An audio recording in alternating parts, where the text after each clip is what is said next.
So the second theater for version 5.5 just reset for the month of May, and I did some slight changes, or rather an improvement or revamp of the way that I'm presenting the information, as well as the recommendation that I will put in the guide video, so look forward to that section. But before we get started, on to the regular disclaimer.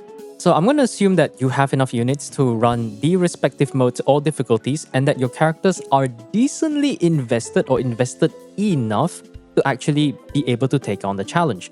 While stars are not needed for this theater, it will be handy for you to get used to kind of practice getting them for the current one, because the next theater reset, which is the June theater by version 5.6, we will be getting additional rewards for getting 3 stars, 6 stars, and 9 stars respectively. So if you do want to start worrying about that, well, this is now the time to panic. But it's okay, because your boy is here to give you all the guides and all the information you need to help you get that stars as easy as possible. Now here's the infographic for the requirements to do all the respective difficulties for the Imaginarium Theatre, so feel free to pause this section to read it for a little bit. And then here are all the respective acts from Act 1 all to Act 10, as well as what you can really expect when you're going to get the bosses, or things like the Monolith Defense or the Bounty Chamber by then. So without further ado, let's jump straight into the video. Now for elements, we do have Hydro, Cryo, and Geo, making the possible reactions between Frozen, Hydro-crystallize, and Cryo-crystallize. The starting characters or the principal cast are limited to Neuvillette, Candice, Ayaka, Charlotte, Albedo, and Kachina. These characters are the ones that you absolutely have to pick between your own personal ones that meet the requirements, as well as the trial ones. So be sure to actually do take a look at the build, because there's a chance that maybe your Kachina isn't built and doesn't actually have scrolls in the city, so you could probably choose the free one available. Now for the special guest stars that we have for this season, these are the characters that you can bring into your party that don't really care about the elemental restriction. However, you do need to actually own them in your account and meet the minimum requirement to be able to bring them into the challenge, which includes Venti, Utao, Kuki, and Kave.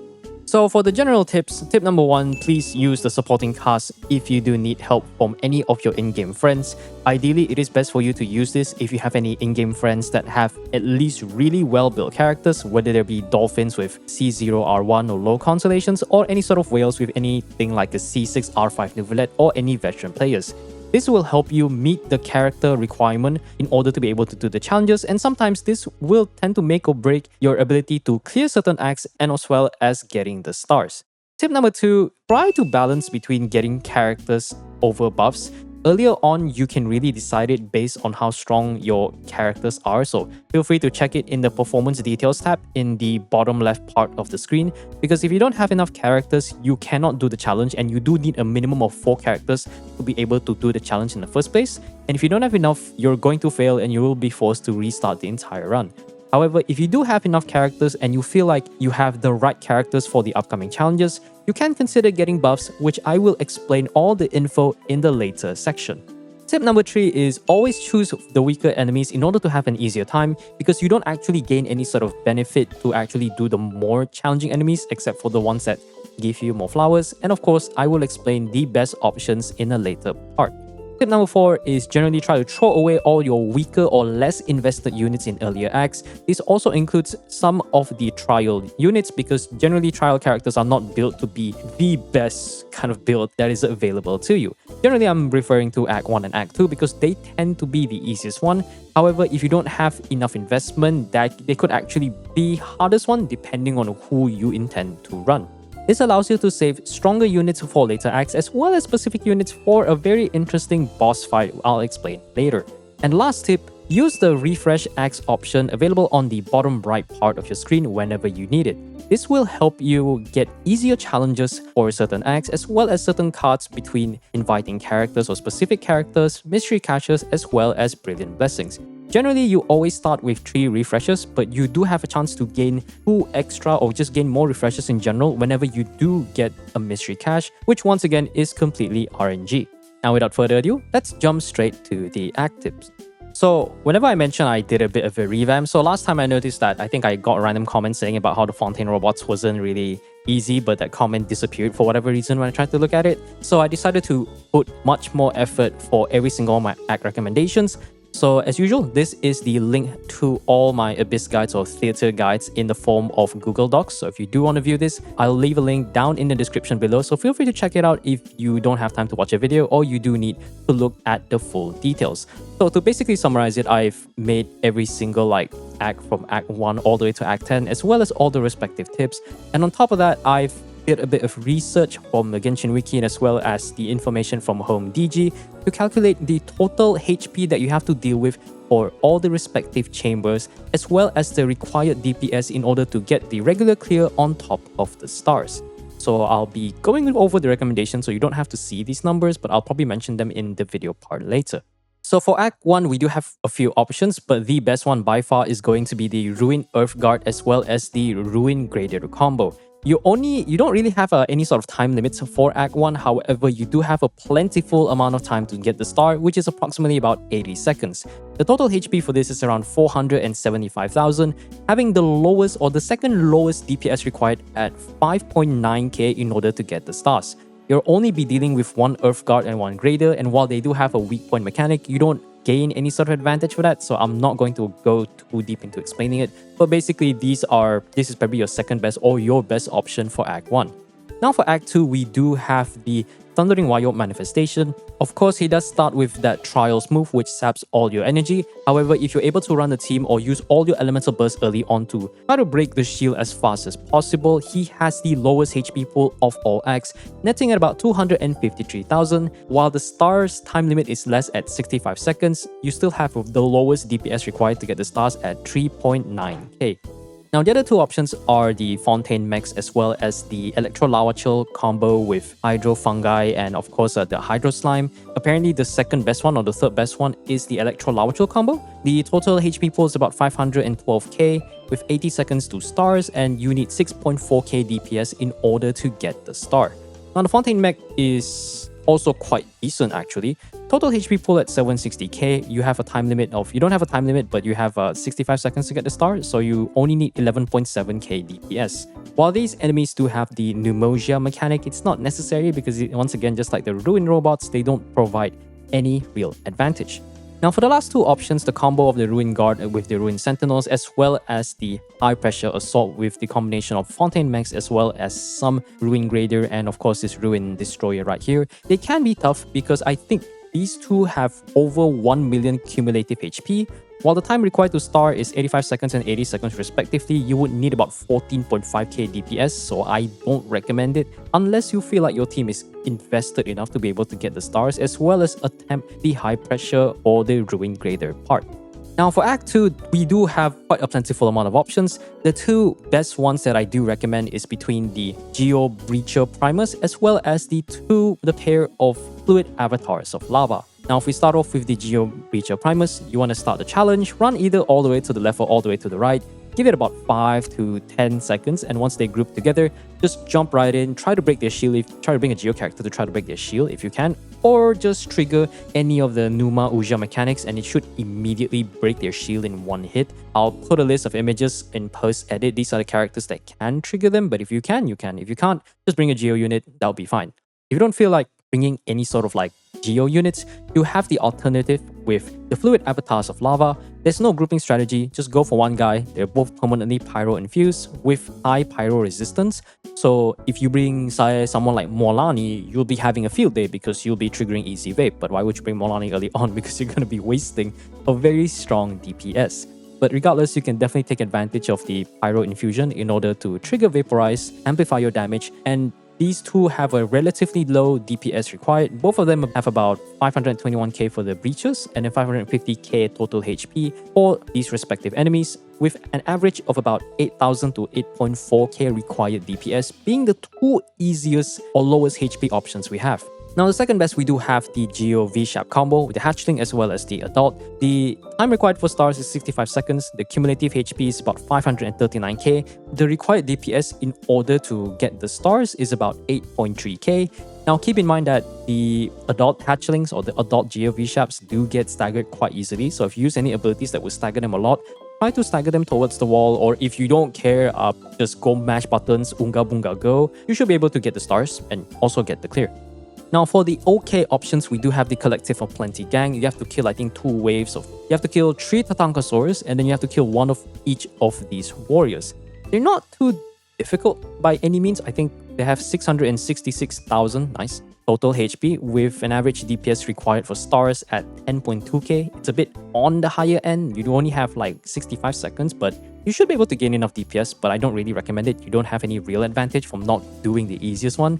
And then for the other ones, I don't really recommend too much. We do have the Hydro Phantasm, 2 Hydro Phantasms and 3 Praetorian Golems. Phantasms are immune to Hydro. They can get frozen, but you are losing literally 1/3 of your lineup because this is a Hydro Theatre, so I don't recommend these 2 anyway. And of course, both of these, you need both Cryo and Geo characters in your team, so I don't recommend it because you might need to save it for later acts. And lastly, we have the combination with Collective of Plenty as well as the Flower Feather clan. This one is the High Pressure Assault variant. You just have to kill 1 of each in 2 waves. So this one is pretty straightforward. If you do have enough DPS, I think, let's see, how much do we need? You need about 15k DPS in order to get the stars in 65 seconds with the highest cumulative HP at 972,000. So these bottom 2 I don't recommend too much. You can try to do it, but like I said, you don't gain any real advantage. Extra flowers, I think between the 2, I would definitely prefer recommending the High Pressure Assault. You gain 20 extra Fantasia flowers, which could be useful for purchasing certain things, and there's only 6 of them. They're not really that tough. They're a little bit tankier than the others, but they're not that crazy tough.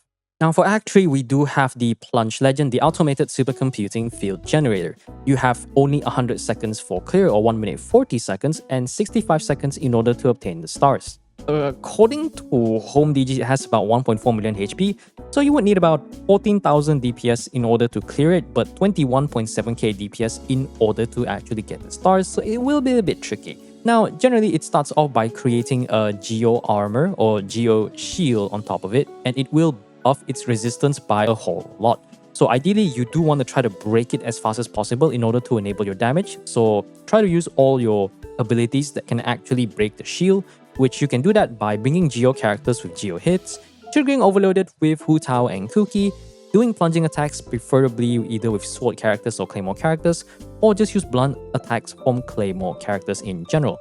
Try to aim for doing Collision Plunges. Now, Collision Plunges is the thing where you try to plunge on top of its head like a bonking move, because what this will do is that this will actually trigger a collision hitbox on its head, thus netting you 2 total hits on the shield instead of 1, which by that logic will allow you to break the shield faster.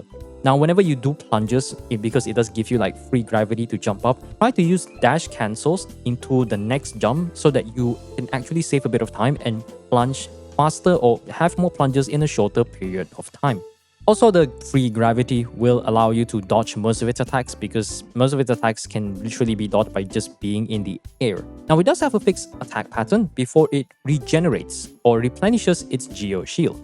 It generally alternates between the ground explosion attack, where it summons the little circles on the ground, and then the wave attack, where it puts up its antenna and does these 3 pulses of the massive Geo wave, which you can dodge by simply jumping or being in the air, and the part where it summons lots of homing rocks, which actually does home into you, which once again can be easily dodged. So it alternates between ground, wave, and homing rocks. So after it does about 3 attacks, I believe, it will actually replenish the shield. Now, when I say replenish, it doesn't actually refill the shield if it still has some remaining, which means if you break its shield, and after 3 attacks, it will just create a shield again from scratch. But if it still has some Geo shield remaining, after 3 attacks, it will still continue to the next attack because, you know, like, it still has a thing. So you can take advantage of this attack pattern in order to kind of just, let's say that you can't break the Geo shield on time, you can just wait a little bit, wait until his 4th attack, and then you can continue breaking the shield and put up all your DPS abilities. My personal recommendation is that you save your Ayaka for around this half. Try to at least get 2 Geo units, unless you have like a Zhongli or a Navia on Act 3. You could technically use these 2 units, but you could also like use combinations of Kachina, Albedo, Yunjin, Ningguang, Noel with spin attack or just plunging attack, or you could just bring a random Claymore character to break it really fast. But I highly recommend using Geo units because you can take advantage of the Brilliant Blessings for some of the reactions. And of course, once you break the shield, just unload all your abilities and try to kill it as fast as possible. And once you're done, we'll move on to Act 4. Now for Act 4, we do have the Monolith Defense, and these are the best options. we have the Secret Source Automaton, the Hunter Seeker, and then the other option being the Fluid Avatars of Lava. Now, I didn't actually calculate how much DPS you need because they only spawn like one at a time. Which means if you deal enough damage, you can actually draw their attention to you away from the monolith, which allows you to keep it above 35% health in order to get the star. And on top of that, I think you have only they give you like a time limit of 2 minutes 30 seconds to defend the monolith. So you could do this thing, what I call to be the pacifist run. Essentially, you do enough damage to these guys, you draw the attention, and then just basically do nothing. You can basically just AFK or not get hit and not die and just wait for the time to pass, and you should be able to keep the monolith at quite a high HP without having to kill a single one. However, if you do want to not waste time, you can obviously attempt to actually kill them, and the rest is very much smooth sailing.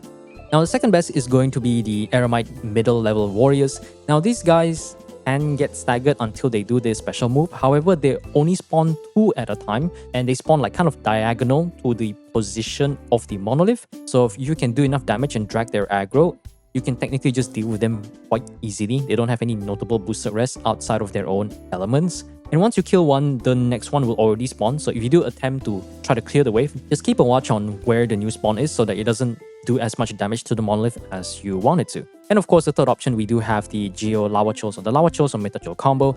Now, this one requires a little bit of skill in the sense of how you want to group them together. So generally, they will start off by spawning I think it was the Electro Lava Chol, and then into the 2 Metachols, right? The Keqing Axe Metachol. So what you want to do is that you want to do a bit of damage to the Lava Chol and try to attract its attention and get it to do its first attack, the leap to the corner, so that it doesn't actually damage the monolith. Then once he goes all the way to the corner of the map, God knows where, go back to the Metachols, do enough damage to draw their attention. And then the rest is just, you can try to kill them in a corner and of course try to drag their aggro, but you're going to be dealing with 3 at a time, so it's going to be a bit tricky to try to attract their attention. But you can try your best if you do want to attempt a pacifist run. And then we do have the Ruin Sentinels. I don't like these guys as much, and I personally don't recommend them because they're not that tough, but they do have quite a bit of HP. And on top of that, every single one of these guys have movement abilities as well as range attacks. So you could be focused on one Ruin enemy, and then the next one already spawned, and he's going to be the crab's gonna jump to the monolith, and it's gonna be annoying to go to him and drag his aggro, and then the other guy is gonna start doing AoE attacks which happens to hit the monolith because the range is pretty that big. So yeah, I don't recommend this one. And then we do have the high pressure defense. We have a combination of Ruin Sentinels, Ruin Guards, and Ruin Grader. This is the same reason for the other one. They're annoying, they're difficult. If you have enough DPS, you can try to do it for a bit of extra flowers, but don't waste your time with that one. Just pick the recommendations that I give you. Now for Act 5, the best option we have is the Ruin Grader and the Ruin Guard. I believe these one actually have the lowest total HP. So you have about 120 seconds to clear, but in order to clear, you need to get the 4 kills. But if you want to get the star, you need to kill 5. Now, the total HP if you get 4 kills is 935k, but for 5 kills, it's 1.1 million HP. But the required DPS, assuming you're not doing physical, is 7.8k for the 4 kills. And then for the stars, you need about 9.5k DPS, netting it to be the lowest and the lowest total HP or the weakest one out of all the options. So, weak point mechanic exists, but generally, they spawn quite near to each other. The Ruin Guards will spawn as if they're lining up, so it's pretty easy for you to kind of deal with both of them at the same time. The Ruin Grader will spawn one to the left and one to the right. Just go to one Ruin Grader, do damage, and wait for the other guy to come in, and then just kill them both at the same time. And once you're done, then get the 5 kills, get the stars, and you move on to Act 6. So the other options, we do have the Ruin Sentinels. I think this is the second highest at 1.1 mil for clear, 1.5 mil at getting the stars. You need to kill 7 of these guys in order to clear it within 2 minutes. And if you want to get the stars, you need to kill 9 of them. So the DPS required for the clear is 9.1k, while the DPS required for getting the stars is 12.2k. Then the third best will be the Geo Rifthounds. Now they do apply corrosion when they hit you, which does an effect which drains your team's HP over time. So if you do want to bring a healer, that should be ideal, but it's not necessary if you have enough DPS. So similar to the Ruin Sentinel group, you need 7 kills for the clear, 9 kills for the stars. You have a time limit of 2 minutes. Total HP at 1.2 mil for the regular clear, 1.5 mil, closing to 1.6 if you want to get the stars. So you need a range of 9.6k DPS, and the stars requires 13k DPS, which is quite far from the best. But if you try to focus only on the baby Rifthounds, you should be fine. And these guys, they have boosted resistance. However, if you deal enough geo damage to them to build up the bar, they will actually become aggressive or enhanced, but they'll actually lose a lot of geo resistance. So this one is very much a geo-specific chamber. Now, as for all the other ones, I just don't recommend. Now, for Act 6, now this is... Okay, this one is the one where I have to preface this. Please build your healers. If you don't have at least 2 healers, 2 good, decently well-built healers, I'm sorry, I can't help you. Now, what is the context? So, Potapo Solidarity is a Cryo Wild manifestation. However, he is the local legend variant available in Nalan. You have about 125 seconds for the clear, which is about 2 minutes, and 85 seconds for the stars. Now, out of all enemies that we have in the theater, according to HomeDG, if they're accurate, this guy has 7.3 million HP. So you would need about 58k DPS to clear, 86k in order to get the stars. Now, how are you supposed to clear with healers like Kokomi or Chi-Chi? Well, you see, every 2 attacks, he will summon this thing called a hostile spirit, which is essentially like a clone of itself with like a low HP. So what you want to do is you want to literally do nothing, stay alive and wait until he summons the hostile spirit. Of course, first you have to survive the attack that he does first, which bypasses through your shield, by the way. So try to slap on some random character that doesn't add any sort of value to the team.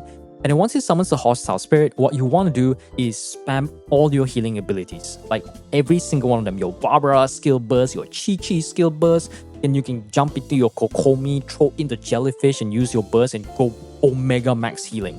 Ideally, I would recommend running 3 healers in your team. Decently built healers, by the way. And once you heal the hostile spirit, he will basically wake up and he will launch a laser attack to Potapo himself. Now, this has 3 stages. If you fully heal him, the laser attack will do 117k per tick. Once you pass the first threshold, it will do 205k. Once you do the 3rd threshold, he will do 293,000 damage per tick. Now, how massive is this? Let's just say you can run a team full of healers and you'll still be able to start. Yep. Please save all your best healers for this one, and afterwards you can just ignore the healers onwards unless you do need them for a later team. So the good strat here, specifically for the healer strat, use your instantaneous burst of healing kind of characters like Barbara's burst or Chi-Chi's burst, so that you can bring the hostile spirit up as fast as possible. Now, if you do have units like Kokomi or obviously Barbara, you can go to them and stay on field in order to try to build up the healing in order to maximize the fluence threshold. If you don't have a well-built healer, I wish you the best of luck. Okay, so now we're at Act 7. Now, the best option is going to be the Ruin Drake Skywatch as well as the Ruin Hunter combo. So you're going to deal with 2 waves of them with 2 of each individual units. The total HP is about 846k with the DPS required for the star at 11.3k. You have no time limit to clear. However, you do have 75 seconds in order to get the star. Now, if you're going against the Ruin Hunter, please do not be flying in the air or jumping on Zhongli's construct. What this will do is that he will register you as not being on the ground, and he has no air attacks. Well, he does. If he detects that you're not on the ground, he will fly up in the air and start his homing barrage. If you don't have a bow characters, you are screwed. So please stay on the ground. After you deal with them, you'll have to deal with 2 Skywatch which spawns on opposite sides. If you do have a bow character, you can try to shoot them down by shooting this ring-looking thing that is the limb that is connecting the wings and the body, but it's not necessary because they're not flying high enough like the Aeon Black Drake to be unhittable, so yeah, the rest is pretty straightforward. Now, for the second best options, the total HP pool is about 1 million HP if they're enhanced. You do have no time limit but 65 seconds in order to get the stars, requiring about 15.4k DPS. Now, I'm talking about the Consecrated Beasts. However, these guys are quite grouped, and a lot of my calculations are done with the assumption that you're only dealing with one of them at a time. So this requirement could literally be halved if you do damage to both of them at the same time. So if you choose the Consecrated Vulture or the Scorpion, go to the Vulture, Scorpion will come to you. Honestly, it doesn't matter as much, both of them will generally come to you.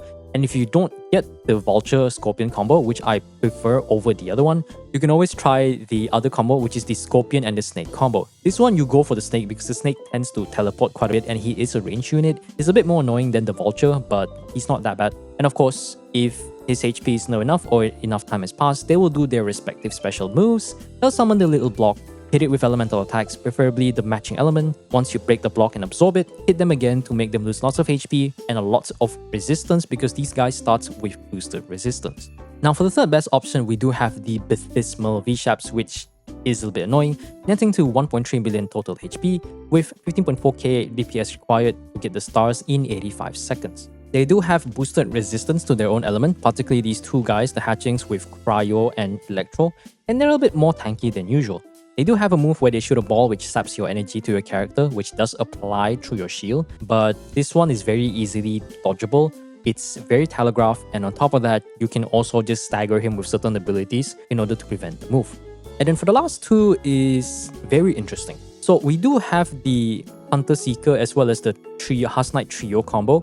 The time limit is 75 seconds in order to get the stars, requiring a 17.6k total DPS for the stars, and they have about 1.3 million HP. So this one is actually pretty straightforward. If you do have no choice, what you want to do is go to the Cryo Archer, which is always to the left because he's ranged, so his two friends will come along. Ideally, try to kill them both or all of them at the same time with whatever abilities you have, and then once you deal with them, the Hunter Seeker will spawn. Now, before we talk about that, Husk Knights have a mechanic where if they hit you and you have a shield, they will basically do different things. The Pyro Lance guy will summon a Pyro Shield for all allies, so if you don't have Hydro, you're screwed. Cryo guy, I don't remember, probably does more damage. Hydro guy will summon will create a healing proc for his entire team over time, so not that bad if you're able to freeze them. Ideally run freeze, that would be the best combo. Then once you get to the Hunter Seeker, there's the whole Natla mechanic, but I'm not in order to bring him to go to the overloaded phase and become weakened and lose resistance, but it's really just a DPS check. And the last one is the High Pressure Assault, which is still the Husk Knights combo as well as the Xuanwen Beast. These guys have a total of 2.2 million HP, 80 seconds to star, requiring the highest DPS count at 27.7k DPS needed in order to get the star. Now, Xuanwen Beasts have boosted Hydro and Anemo resistance, so if you're thinking of running Nouvellette, sure hope you're bringing Shilone in or something. They do have a mechanic though. If you trigger freeze and then you break the frozen state, they'll get stunned. Not needed, but it is what it is. And they spawn quite spread out, and this is not an Anemo theater, so Husk Knights is the same strategy as the previous one. Go to the Cryo Archer, make sure you get all the friends to come around. If the Geo guy spawns his shield, just walk to his back and he will remove it completely. So the priority is generally you go for Cryo Archer, and then you go for Hydro Lance, and then you go for the Pyro guy, and then you save the Geo guy for the last.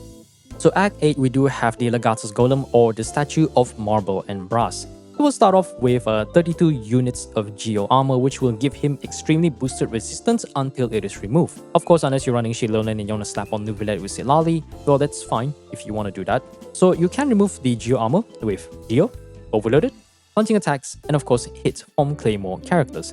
This will stun him for approximately about 10 to 15 seconds and give you the biggest DPS window. And on top of that, he does lose a lot of resistance, so it is ideal for you to reserve your Geo units like Navia. Navia Zhongli is the best combo with both their skill and burst.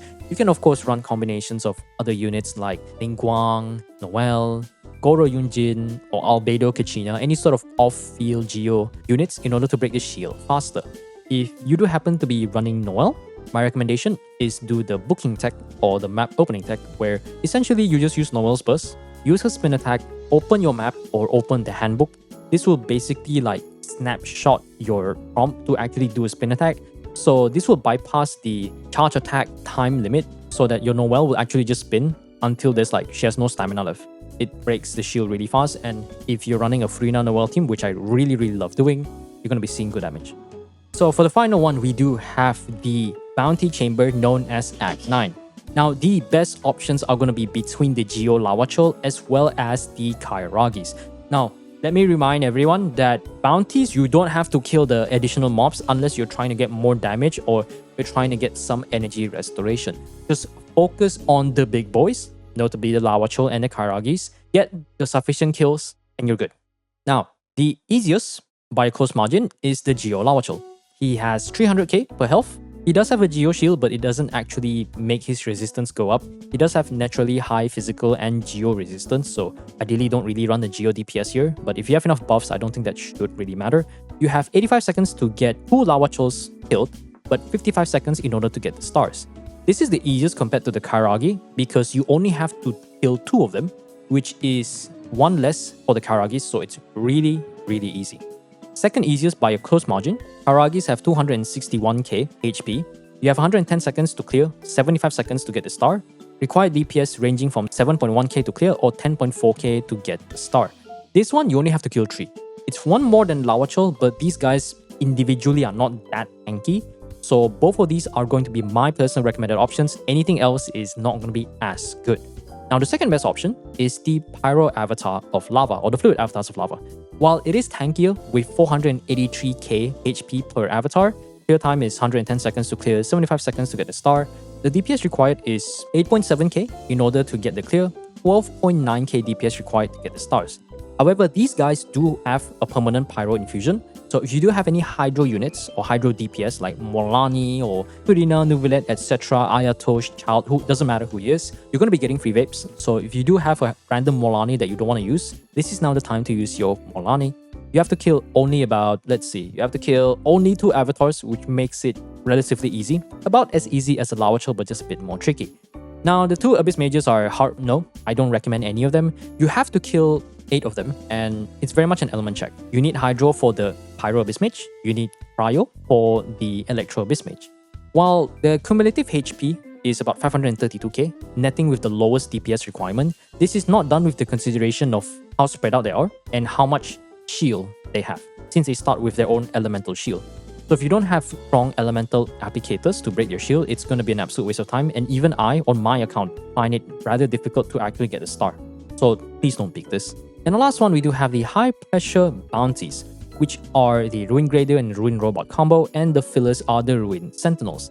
Now, they have the highest total HP. If you have to kill about 3 of the bounty targets between Ruin Guard, Ruin Grader, and then Ruin Guard again, or is it the other way around? 971k total HP. Clear time is 110 seconds with 75 for the stars. DPS is 8.8k to 12.9k, roughly 13k. But if you do want a bit of flowers to prepare you for the final act, you could try to do this. And finally, we'll move on to the final boss.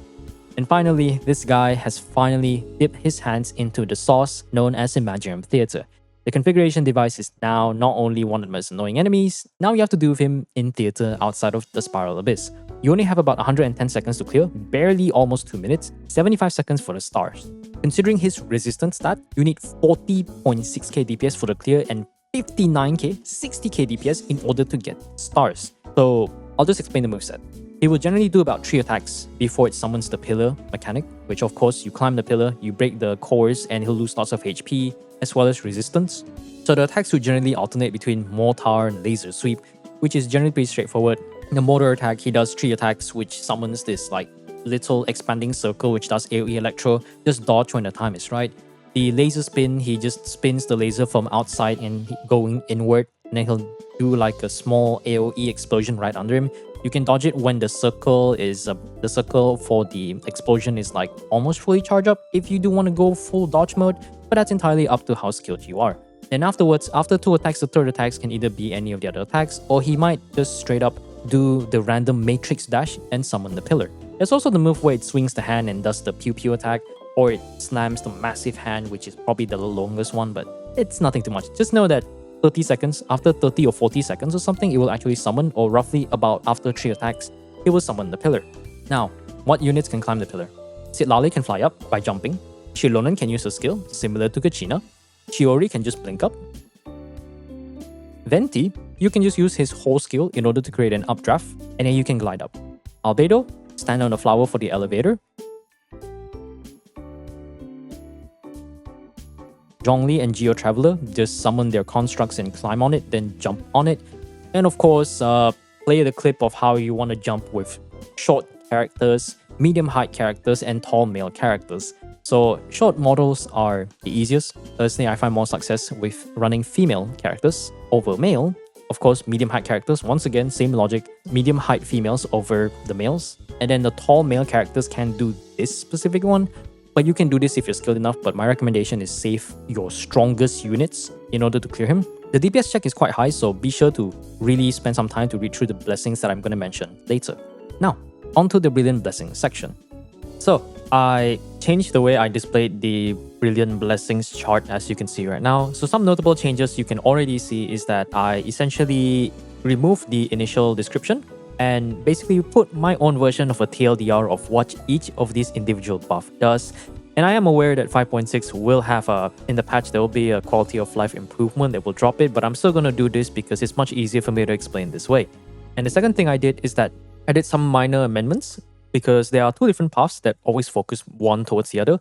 So usually we have the blue path and we have the white path, one more towards the other. And of course, the level 4 buffs, you can only select one between the other. So I'll be brief with most of the description so that I don't really take too much of your time. So Cryo Crystallize, we're going to start with that first. Whenever you obtain a Cryo Crystal, you obtain a buff that lasts for 9 seconds that gives you 50% Geo and Cryo damage bonus. You also gain a Goro-like effect from her burst, where it will automatically obtain any nearby crystallized shards every 4 seconds, which is quite helpful because it allows you to really maintain the buff. And both Cryo Crystallize Origin, I think Hydro Crystallize too, will probably help your Navia to obtain shards easier without really relying on walking towards the shard itself. So the Origin buff by default is pretty damn strong. Now we do have two paths though. So the first path is mostly focused towards a little bit more towards personal damage-ish or something like that. And then the second path, we do have the more single target focus. So I'll briefly explain with the footage. Starting Stone Strike, whenever your buff is active, you get AoE geo damage at your current position every 4 seconds. The damage-wise is okay. I think I saw like 20.1k every now and again. So if your characters are not built well enough to take advantage of the damage bonus, then maybe you could consider getting these kind of buffs. The other path, we do have the initial Ice Burst. When your buff is active and your Cryo and Geo units deal a crit on the enemy, you will get a free single target Geo damage on your enemy, the enemy that you're hitting right now, every 2 seconds. Now, while the interval is only half of Stone Strike, it is purely single target, and basically you will notice this mass, like little pebble-like rock that falls on the enemy. So if you want to hit multiple enemies, you would definitely need to have an ability that hits multiple of them at once. And then level 3 evolution, you gain another 10% additional Cryo and Geo damage bonus for your Origin buff, going from 50% to 60% Geo and Cryo damage bonus. And then afterwards, you have two different paths. If you take Stone Strike, you have an option between Extreme Rock Blast and Radical Deconstruction. Radical Deconstruction just makes your Stone Strike do 2 additional instances, so you probably get around 60k every 4 seconds, which is actually kind of nice, but granted, you do have to be within melee range for the thing itself to hit the enemy. Extreme Rock Blast, enemies that are hit by Stone Strike will lose 20% Geo and Cryo resistance, making this more of a personal damage card. And then if you pick the other path from Initial Ice Burst, you have 2 options between Maximum Sharpness and Extreme Frost Shard. Extreme Frost Shard will increase your Stone Burst damage, decrease the trigger interval from 2 seconds to every 1.5, which once again, if you don't have good, build on your characters or you don't have enough investment, you could consider trying to buff the external damage you gain from the blessings. Otherwise, if you don't want personal damage, you can get Maximum Sharpness, where as long as your Cryo Crystal buff is active, you gain 40% crit damage and even further to 60% if your active character is shielded. So my personal recommendation for this buff is really, at minimum, if you have the right units to trigger the Cryo Crystallized buff, ideally just try to go for level 1 at very minimum. And if you want to go further, just try to focus on whichever fits your situation, whether you want to go for the external damage because your characters don't deal enough damage, or you want to go for the more personal damage oriented buffs in order to mega buff your damage numbers on the enemy. So the next one, Hydro Crystal, essentially just works the same way, so I'm not going to go too deep. You get 50% Geo and Hydro damage bonus when you obtain a Hydro Crystal. Stone Strike and starting Stone Stream is roughly the same. Stone Strike, you get the buff active, you get AoE Geo damage at where you are every 4 seconds. Starting Stone Stream is a similar damage from, I believe, Initial Ice Burst, but the difference is that the activation condition is that you have to have the buff active and your Hydro and Geo unit must receive healing. Now, you don't actually have to use a Hydro or a Geo healer, which means you could probably run something like Charlotte on your team and trigger the healing to your entire team because her healing is actually team-wide. So you can actually still get the buff here. However, ideally, it's better to get a healer that can sustain the healing because you're not limited by the amount of healing you receive. You need to get your Hydro and Geo units to get healed. But personally, I always prefer Stone Strike because I can't be bothered to play around the buff. Evolution adds another 10% Geo and Hydro damage bonus for, as usual. Extreme Rock Blast, the Geo Red Shred and Hydro Red Shred if you want even more Red Shred. And then Radical Deconstruction for the external damage. 2 more instances for the Stone Strike. Now, the other path is between Supreme Flooding and Supreme Shadow Surge. Shadow Surge is similar to the other buff that buffs your external damage from starting Stone Stream, so that's kind of whatever. However, Supreme Flooding, if you have the buff active, you will gain 40% attack and 30% max HP to your entire team. This number goes up to 60% attack and 50% max HP if your character is shielded. Now, same recommendation as Cryo Crystal. Just pick whichever you see fit. If you want to go for more personal damage, you can always choose between the Red Shred or the active buffs. And if you want to go for the more additional extra damage, you can always go for the Radical Deconstruction as well as Supreme Shatter Surge if your characters are not strong enough. I'll go for the full recommendations later. Now, Cryo is also mostly personal damage focused with a little bit of external damage buff. Whenever you trigger Frozen on an enemy, you gain an effect which basically gives you 40% Hydro and Cryo crit damage for 6 seconds. Very strong. 2 options. We have Coldstream Bite and Rime Rupture. Rime Rupture, whenever your buff is active and you trigger Frozen on the enemy, you basically apply an effect or like a stack on the enemy, that specific enemy by the way, where they will lose 8% Hydro and Cryo resistance for the next 6 seconds. You can stack this up to 3 times, gaining a maximum of 24% rest rate for both Hydro and Cryo. Really nice for getting more damage and reducing their resistance. Coldstream Bite is the external damage option. If your Cryo unit triggers Frozen, you get an AoE Hydro damage that triggers at your position. And the same applies opposite, where you trigger Frozen with Hydro, and then you will apply AoE Cryo damage. The downside is this is every 6 seconds, so in all honesty, I can't recommend this unless you want to go all the way to level 4. Evolution is the same. You add another 10% more crit damage for the origin buff, going to 50% crit damage whenever you trigger Frozen. 2 paths. Acute Cold Snap or Foremost Frigid Fury. This one is the external damage oriented buffs. Acute Cold Snap will do 2 more instances, so you basically gain like 3 more instances of the damage at your position, but your trigger interval will still be stuck at every 6 seconds. Or you can choose Foremost Frigid Fury, where you gain bigger AoE for the explosion, and you reduce your trigger interval from every 6 seconds to every 3 seconds. This one is a matter of personal preference. I would probably prefer to pick the trigger interval because Frozen, unless you break the Frozen straight, you're not really going to be triggering it too often, so you could probably go for E, whichever one that works for you. Bigger AoE is pretty nice, although you won't get as much damage bonus or additional damage from Acute Cold Snap, so it's up to personal preference. The other path is a personal damage path, Ravaging Rupture and Ravaging Runoff. Basically, if you max out the 3 stacks of triggering Frozen on an enemy to gain the Rest Shred buff from Rime Rupture, you have 2 options. You will either do 50% increased Cryo damage on the enemy, or you will either do 50% increased Hydro damage. This one is just a matter of which units that you have you're going to build towards the end. Are you going to save up for Neuvillette with a Frozen team against the final boss at Act 10 so that he will do 3 Bajillion damage? Or are you going to be running Ayaka or Wriothesley against whatever challenges along the way? This one you have to really decide which characters you want to use later on because you can't choose both. So you really have to think about that. Now, what is my personal recommendation for how you want to play around the buffs? So obviously early on, you'll very likely get some characters. The one thing I find myself doing quite a lot is basically selecting maybe level 1 buffs for each of them, because you have to understand that each of these is really, really strong. You get like 3 damage bonus by triggering the respective Crystallize. You trigger Frozen, you get Hydro and Cryo damage bonus. If you run a team that utilizes all 3 reactions, a Hydro, a Cryo, and a Geo unit, and a 4th Flex unit, all of those units are going to be getting a lot. The Geo units are going to be getting, The Geo units are going to be getting 100% Geo damage bonus. Hydro units are going to gain 50% damage bonus as well as crit damage, and the same could be said for Cryo, assuming you can trigger all the Crystallize and all the Frozen reactions respectively. So at the very least, depending on what units you have built, you can probably strategize around picking who you want to give the damage bonus to. Now, in terms of personal damage versus the other AoE stuff, the damage itself is decent, but it can only carry you to some extent, so you probably would want to try to get a bit of a personal damage buff, because I reckon your unbuilt Kachina or your unbuilt Charlotte might be able to do damage if they gain some crit damage and some Cryo damage bonus. So my personal preference is I always try to focus between the personal damage buff, the damage bonus from Origin, and then all the way to the Rock Blast where you get the Rest Shred.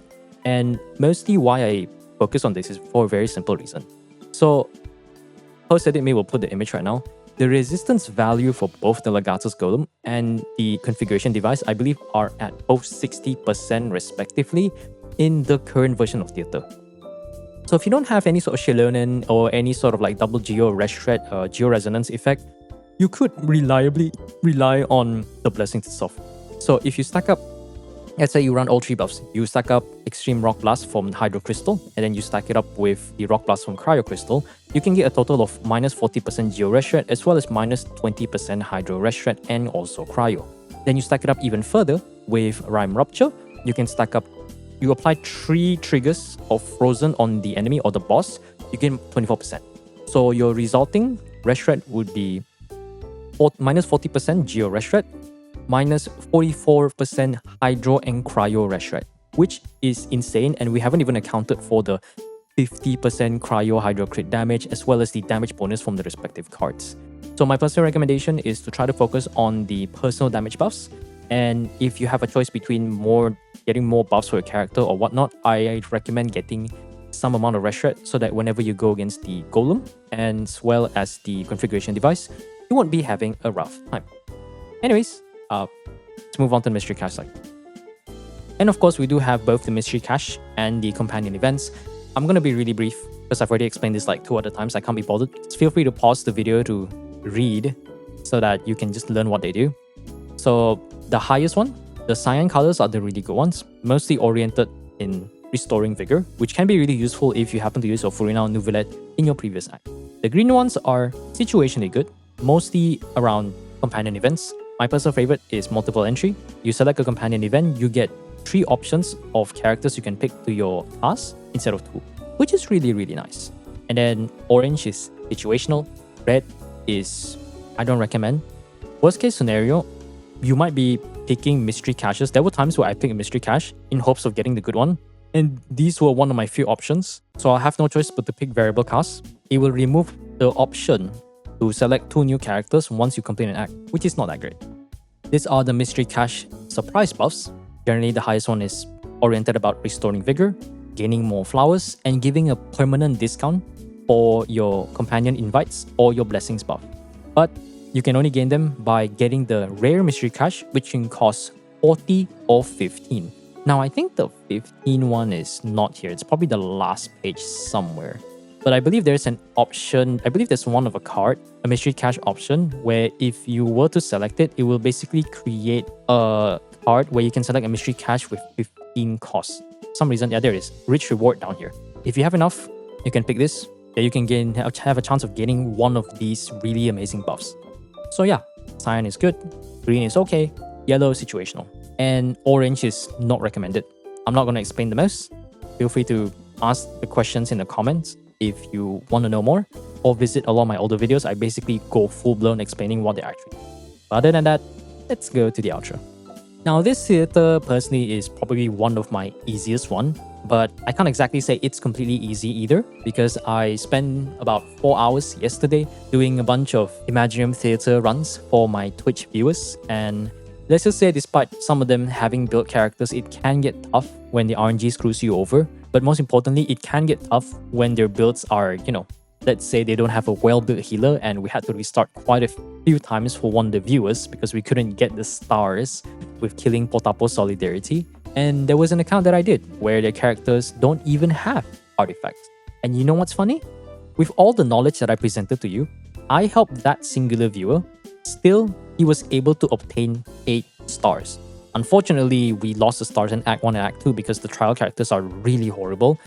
But I just want to prove the point to say that it is very much possible for you to get the stars and get the clears as long as you have the knowledge. And I would put a lot of emphasis on reading comprehension. But if you don't feel like reading anything in the game itself, just feel free to watch the video. Otherwise, I hope all this information is really helpful. If you have any questions, leave them down in the comment section below. If you find this guide video helpful, please feel free to leave a like. And if you want to stick for more endgame guide videos, feel free to leave a subscribe, and I'll be seeing you in the next video. I wish you the best of luck in your future clears, and see you guys next time. This is Ethereal, signing off. Peace out.